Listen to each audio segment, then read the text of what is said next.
Mestre Paulão, conte-nos como entrou na Umbanda. Bom, boa noite, Arnoldo. Um abraço a você, a minha saudação a todos os meus irmãos de santo, saudação a todos os coroados, saudação a todos os ogãs, coroa de todos os ogãs, saudação à minha querida babá, Mãe Rita de Obaluaê. Eu comecei na Umbanda praticamente desde quando eu nasci, porque a minha família era do santo, nossos ancestrais eram do santo, mas eu, na prática mesmo, fui puxado para dentro do terreiro em 1968, eu tinha 13 anos, e o meu tio Nilson, que era um dos meus ídolos e era um ogã maravilhoso, no terreiro da Dona Lalinha, ele me chamou para pegar o tambor de supetão numa sessão, porque a gente já participava lá das sessões, tocando chocalho alguma coisa, e ele me chamou. E aí eu comecei lá, então eu tenho hoje mais de 50 anos tocando atabaque nos terreiros, né? E de lá da Dona Lalinha a gente passou por outros terreiros, e o último terreiro que eu toquei filiado a terreiro, que hoje eu não sou mais, foi o terreiro da Dona Célia, a Mãe Célia, o terreiro do Caboclo Tupinambá, e daí em diante, então, eu acabei, como eu tenho meu tambor, tinha minhas coisas, decidi não mais ficar filiado a terreiro. Então eu sou convidado para tocar a convite, né, porque a gente conhece muita gente, a gente tocou em muitos terreiros, somos bem recebidos, então a gente hoje toca a convite nos terreiros. O que é ser ogã?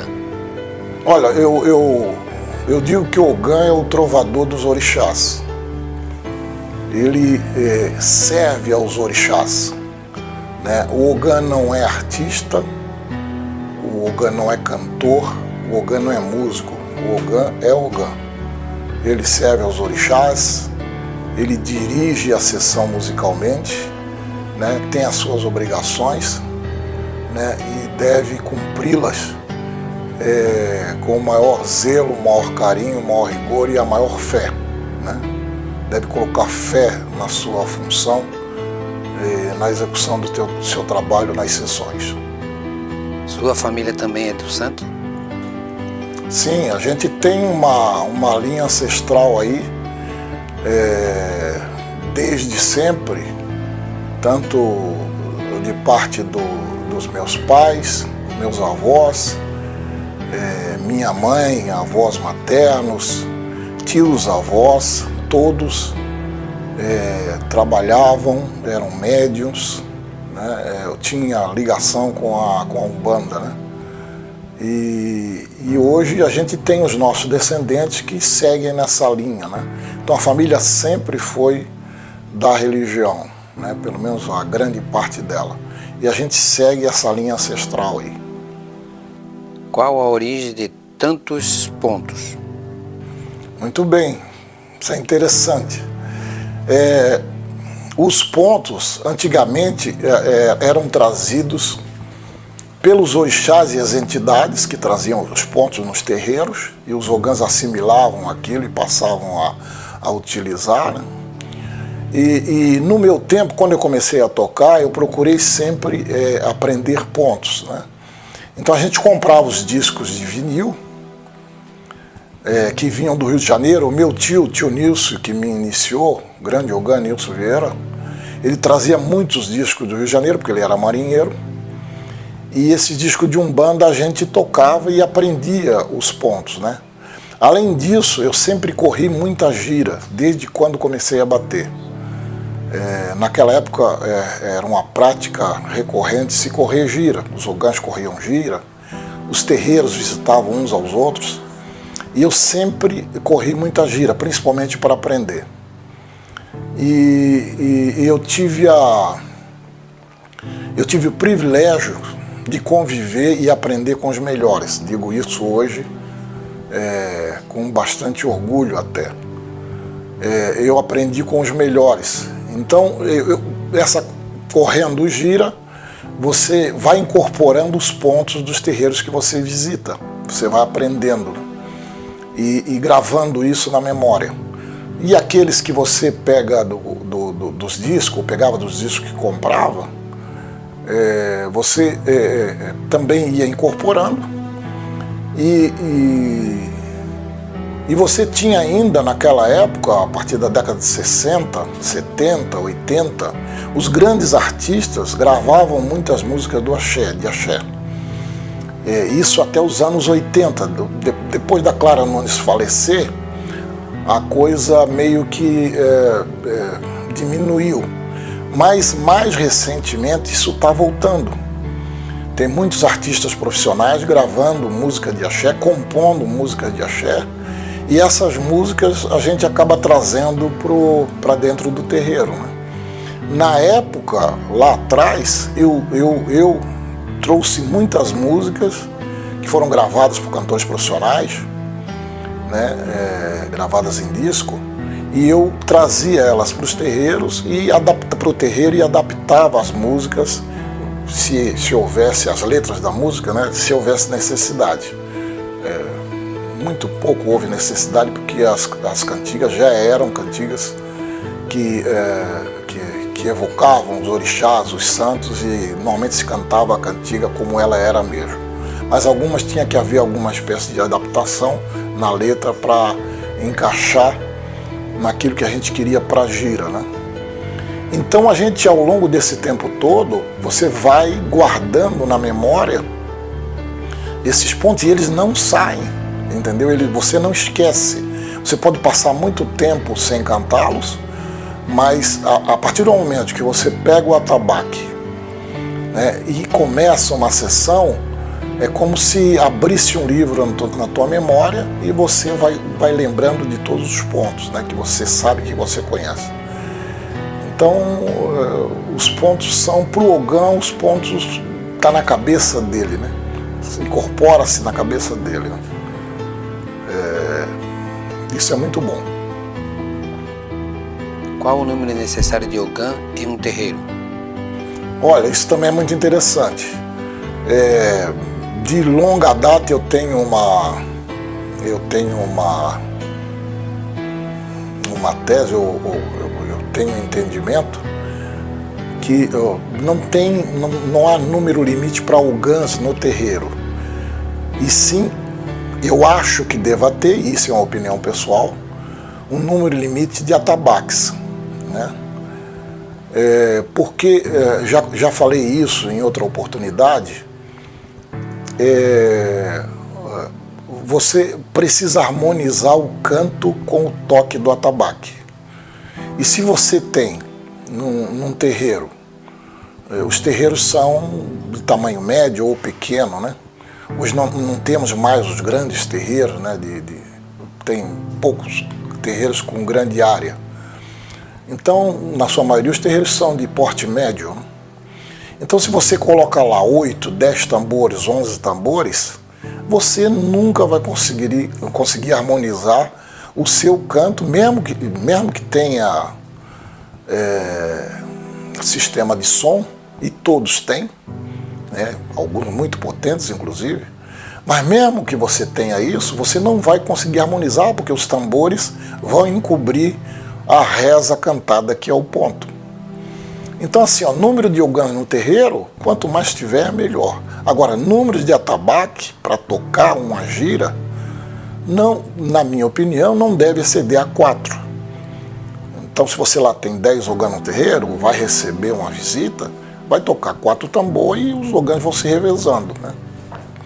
Esse seria o ideal, né?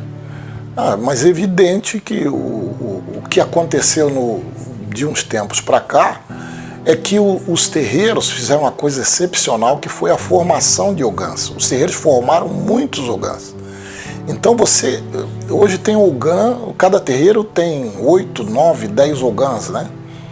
E todos, claro, querem tocar, né? Mas eu faço isso, eu faço uma recomendação, digamos assim, respeitosamente, para que a gente observe isso, entendeu? Harmonize mais o canto. Então, o canto do ogã tem que aparecer, que a reza cantada tem que aparecer o canto da corrente, né?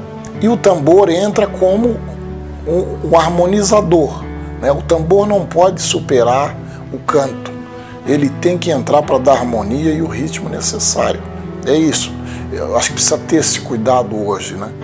E como hoje o pessoal coloca uma grande quantidade de tambores em ação nas giras, isso acaba inclusive atrapalhando o desempenho do ogã, porque o ogã, mesmo com sistema de som, precisa até gritar para se fazer ouvir, né, para ouvir o seu canto, né? Então acho que precisa ter esse cuidado aí, né? Então essa seria assim uma recomendação daquilo que eu penso, e eu deixo no ar isso, né, para os ogãs analisarem, né, refletirem sobre isso, né? Temos percebido muitas cantigas autorais. O que o senhor acha disso? Muito bem. Isso é uma coisa extraordinária. Como eu falei na outra pergunta, antigamente a gente corria gira para aprender ponto, a gente comprava disco para aprender ponto, ou a gente escutava música, né, comprava disco de cantores que lançavam músicas do axé para aprender ponto. Depois que surgiu agora, nesses tempos modernos, a internet, isso facilitou enormemente, porque lá você encontra tudo, né? E acabou acontecendo o seguinte: se revelaram aí talentos, né? Jovens talentos, ogãs, compositores da melhor qualidade, que estão fazendo um trabalho excepcional. Mas a gente deve lembrar que isso, antigamente, já tinham compositores que faziam isso aqui nos nossos terreiros. Eu lembro da dona Marlene de Oxalá, que era babá do pai Evaldo, que compunha pontos, e, claro, do nosso querido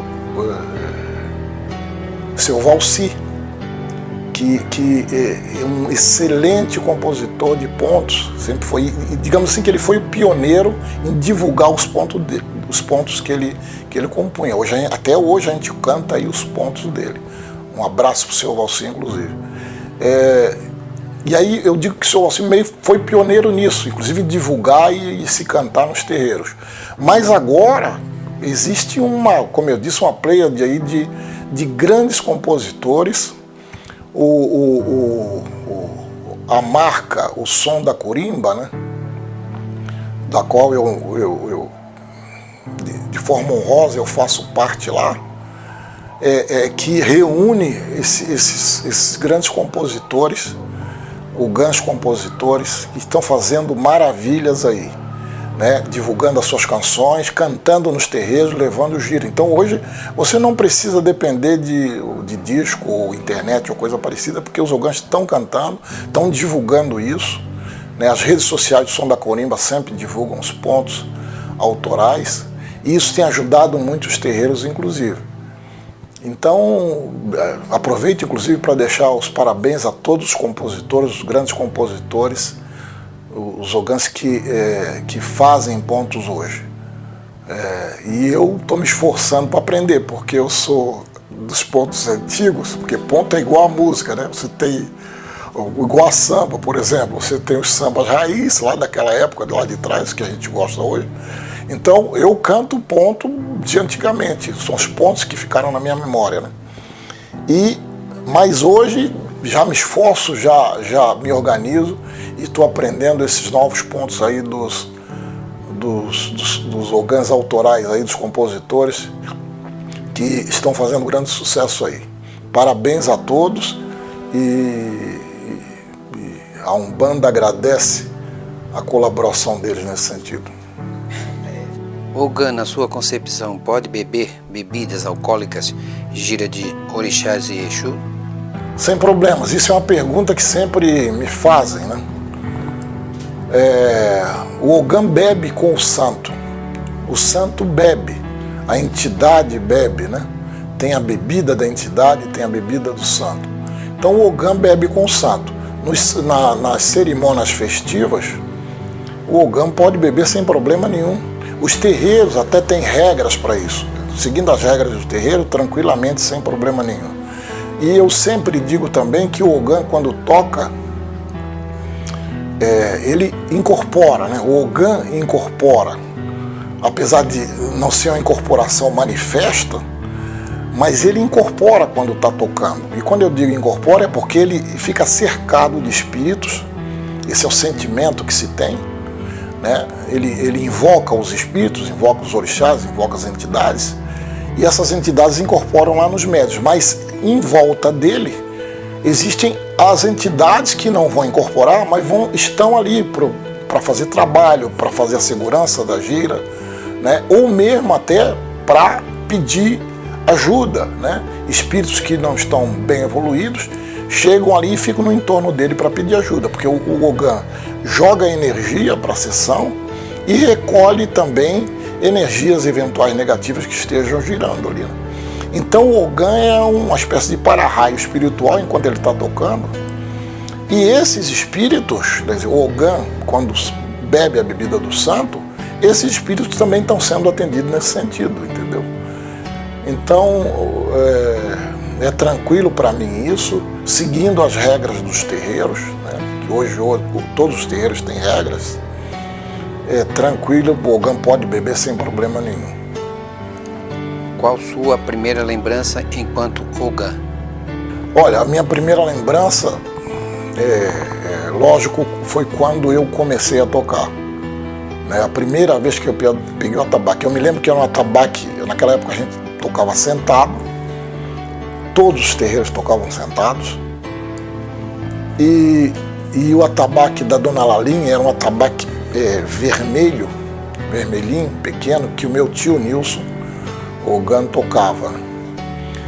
E ele entregou o atabaque para mim. Ele era uma pessoa bem disciplinadora nessa questão do santo. E ele me chamou e deu o atabaque para mim. Aquilo foi uma emoção inesquecível, né? Porque você, quando senta ali, como eu disse, você incorpora. E aí eu comecei a bater ali. Eu nunca tinha tocado. Antes, desde criança, a gente era acostumado a fazer batucada naquela época. Inclusive a gente organizava blocos de carnaval. A gente fazia tambor de madeira com plástico, madeira com couro. E ia para carnaval. Mas quando você sentou ali, eu sentei ali para tocar o atabaque, foi uma emoção extraordinária. Até hoje, essa é a minha grande lembrança, entendeu? Claro que ao longo desse tempo todo aconteceu muita coisa para mim, muita coisa boa, né? Mas essa lembrança é marcante. Como vê a Umbanda depois do Covid-19? Muito bem. Olha, quem me segue nas redes sociais e quem me conhece sabe qual é o meu pensamento acerca dessa pandemia, né? Que nos foi imposta aí, né? Ou das situações que nos foram impostas com justificação nessa tal pandemia. As pessoas foram prejudicadas, as cidades foram prejudicadas em todas as suas atividades por causa de medidas estúpidas que foram tomadas, desproporcionais, que hoje se vê que eram desnecessárias. Então, eu não deixei de fazer nada que fazia antes da pandemia. Então, para mim, não tem esse negócio dessa conversa mole de novo normal. A gente não tinha nem que ter saído do normal, mas nos foi imposto isso, né? Para controle social, inclusive, e por outras razões suspeitas. Mas eu acho que os terreiros têm que fazer as suas sessões normais, entendeu? As pessoas têm que se cuidar como a gente se cuidava antigamente, com cachumba, com rubéola, com sarampo. As pessoas que tinham sarampo não iam para a escola, não iam trabalhar, né? Ficavam em casa recolhidas, né? Pegavam uma gripe forte, não chegava perto de outras pessoas. Tinha esses cuidados normais que um resfriado, uma gripe, uma doença transmissível requer. Agora, fora isso, precisa tocar a vida normal. E o que me chamou a atenção, o Arnoldo, é que nesse período, veja só, são 8 meses as pessoas ficaram praticamente segregadas, né? E sendo o medo sendo instigado nela, né? O terror sendo tocado nas pessoas. Muita gente morreu de depressão, muita gente se suicidou, muita gente morreu sem necessidade, né? Quer dizer, foi cometido um crime, entendeu? Um crime contra as pessoas, contra a humanidade. E como eu disse, o que me chamou a atenção foi aquelas pessoas que hoje, na nossa religião, formam aquele grupo de dizer que a liberdade tem que ter liberdade, tem um discurso político de liberdade religiosa, não sei o quê, de intolerância religiosa, que não sei o quê, não sei o quê. Essas pessoas ficaram caladas. Os terreiros foram fechados, né? Os terreiros não puderam fazer a sua louvação, né, sem necessidade, tá certo? Porque muitas outras atividades ficaram funcionando. E eu acho que religião é a atividade essencial, deveria ter continuado liberado, né, porque as pessoas iam tomar cuidado, as pessoas iam respeitar um protocolo. Mas esse pessoal que faz discurso político, qualquer coisa aí, intolerância religiosa, queremos liberdade religiosa, pô, estava na hora, essa era a hora de protestar, de sair para a rua, de brigar para exercer a sua religião. Mas não fizeram isso. As pessoas ficaram dentro de casa, ficaram recolhidas, não foram fazer os seus trabalhos, entendeu? Não chamaram as pessoas para fazer os seus trabalhos, entendeu? E eu quero deixar bem claro que eu não sou um negacionista, eu não sou idiota de ser negacionista. Agora, nós fomos enganados, isso já está bem claro, fomos enganados, né? Vamos levar muito tempo para nos recuperar economicamente, né? E muita gente vai levar muito tempo para se recuperar psicologicamente, né? Porque sofremos um crime, né? Foi feito um crime contra a população, né? Então eu acho que a Umbanda tem que voltar igual como ela era, entendeu? Os terreiros têm que abrir, os terreiros têm que receber, têm que fazer a caridade, né? Tomando os cuidados que sempre tomou quando uma pessoa fica doente. É isso que tem que fazer. Não tem nada de especial e nada de mais, né?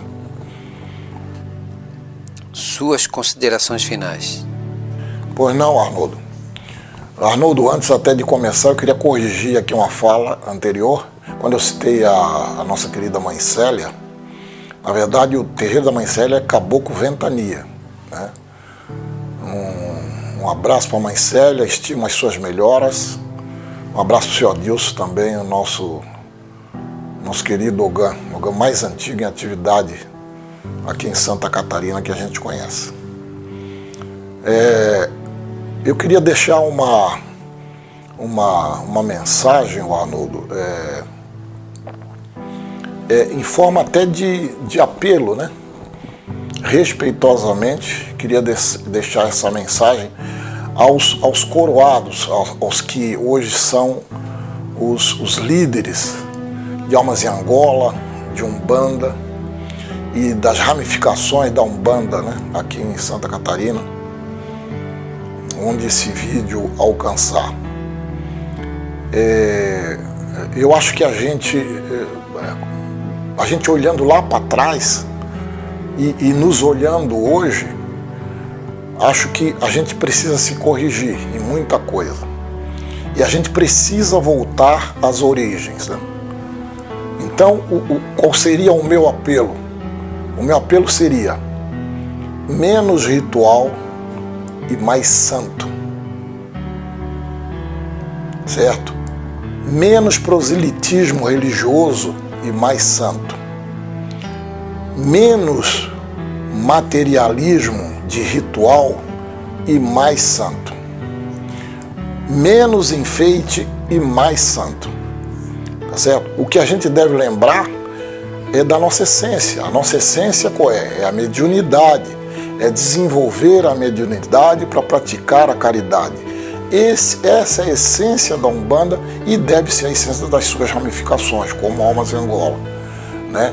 Não estou dando aqui nem conselho, nem ensinando a ninguém, como eu disse respeitosamente, é um apelo que eu faço. Acho que a gente precisa voltar às origens. A mediunidade deve ser sempre o fio condutor da nossa religião, o desenvolvimento dela e o uso dela para fazer a caridade, né? A Umbanda é e sempre foi roupa branca, pés no chão e santo na cabeça. Nos falta hoje isso, na minha humilde opinião. E a segunda mensagem vai para os meus queridos ogãs, saudando a coroa deles, todos. Eu queria dizer para os ogãs o seguinte, eu falei isso lá no começo e repito agora, Ogã não é artista. Ogã serve aos orixás. Ogã é o trovador dos orixás. Precisa ter sempre isso em mente. E outra coisa, Ogã não bate no tambor. Ogã toca o tambor. Então essas seriam as minhas considerações finais, Arnoldo. Gostarias de fechar esta entrevista ouvindo um canto lindo de ponto? Muito bem. Vamos saudar.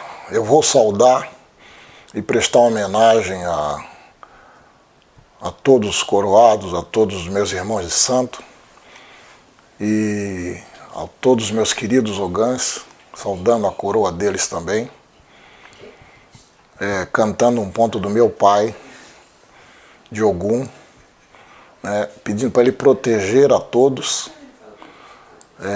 dar saúde, proteção, luz, força, e abrir o caminho de todos vocês. Matacuri Ogum, Ogunhê, meu senhor.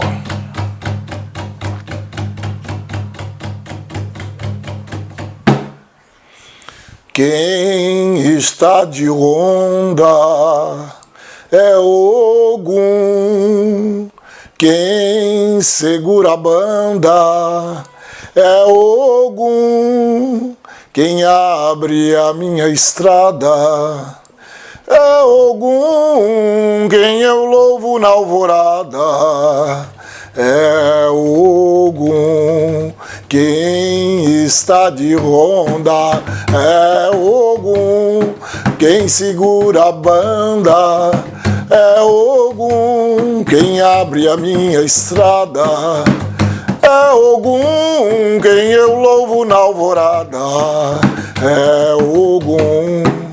Orixá guerreiro, vencedor de demanda, sua espada reluz na nossa Umbanda. É o sol que me aquece, a estrela que me guia. Quem está de ronda é o oficial do dia. Quem está de ronda é Ogum, quem segura a banda é Ogum, quem abre a minha estrada é Ogum, quem eu louvo na alvorada é Ogum. Ogunhê, meu senhor.